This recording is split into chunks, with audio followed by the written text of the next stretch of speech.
a long time ago, like this is around 600 years after Hijrah, so it's well after the ghaibah of our Imam, but in the early days, there was a lot of people in north of Iraq who are Nasibi, and many of them still are. Like during the time of Saddam, you have these places like Tikrit and all these places. And Mosul was one of these places where there used to be a lot of Nasibis. And the governor of Mosul was a man who was a non-staunch Nasibi, meaning he hated the Shia and he hated the Ahlulbayt alayhi salam. And him and his wife did not have any children, so they made another. And the another they made is that if Allah blesses us with a child, then we will kill a Shia. We will get this child to kill a Shia. This was the level of their hatred. Now look at how Allah works. He blessed them with a child. So they blessed a child, they called this child Jamaliddin. He was known as Jamaliddin Mousali. And he grew up, fine young man, the son of the governor of Mosul and so on. When he reached his early 20s and he was now all, ready and built, his mother said to him, my son, you were born by the barakah of Allah, because we made another that if He blesses us with a child, you will kill one of these Rafidis. So now you have to go fulfill our another, go kill one of the Shias. So he thought about it and says, where will I find a Shia to kill? He said, the best way is to get them when they go to Karbala, because they all go for ziyarah to Karbala. So he came south from Mosul and he sat at a crossroad where the qafila, the caravans, because in those days they would travel with camels, right, and horses and so on. So he was waiting for a qafila of Shia to come so he could attack them. He had a dagger. The first night nobody showed up. Second night nobody showed up. This is a documented true story. Because this man, when he converted Jamaliddin Mousali, he became an alim amongst the Shia. This is his own story.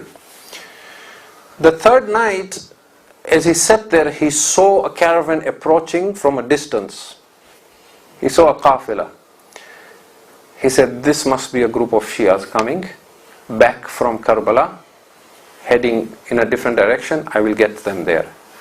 He waited, but the caravan was moving very slowly, and suddenly he was so tired, he felt drowsy, he fell asleep.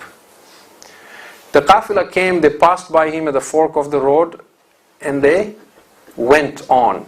They moved away. When he woke up, he realized, I missed them. This was my opportunity to kill a Shia.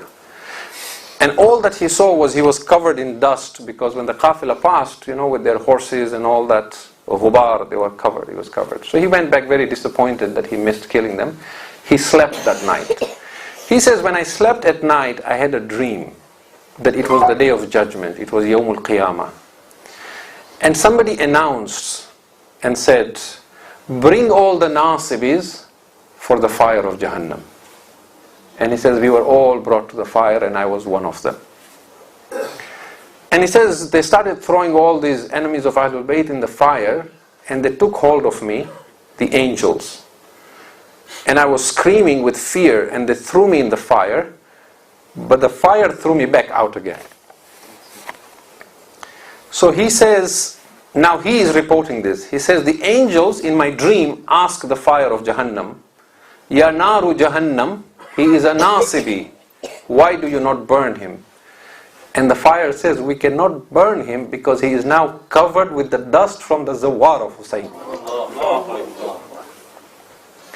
He is now covered with dust from the Zawar of Hussein. Now, he says, now his dream continues. He says, the angels washed me and removed all the dust from my body. And then they threw me back again in the fire, and the fire threw me out again.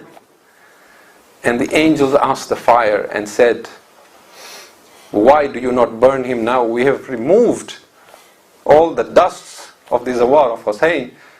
And the fire said, but some of the dust has now entered his heart. He has now developed a love for Hussein. And because of that, we cannot touch him. When he woke up, he was a changed man, and he realized his parents were wrong. So he converted and became a Shia. He was a poet. He went to Najaf, he studied Islam, he became an alim. Then he went for ziyarah of Hussein, and he composed a couplet which is written on the dhari of Hussein. And these are the words of this alim, Jamaliddin Mousali, who was born with the intent to kill the Zawar of Hussein. He composed this poetry. He says, and this is on the dhari of Imam al-Hussein, إِذَا شِئَتَ النَّجَاةِ فَزُرْ حُسَيْنًا. If you want salvation, then go visit Hussein. لِكَيْ تَلْقَ الْإِلَهَ قَرِيرَ عَيْنًا. So that you may meet your Lord with that which will delight your eyes. Why? فَإِنَّ النَّارَ لَن تَمَسَّ جِسْمًا. For the fire of hell will never touch a body. عَلَيْهِ غُبَارُ زُوَارِ الْحُسَيْنَ. On which is the dust of the Zawar of Hussein. إذا شئت النجاة فزر حسينا لكي تلقى الإله قرير عينا فإن النار لن تمس جسما عليه غبار زوار الحسين. And that is why you're told, if someone goes to Karbala, comes back, try and shake his hand or hug him before he takes a shower even. Because he brings with him a barakah that you don't understand, but the fire of hell understands, that the angels understand.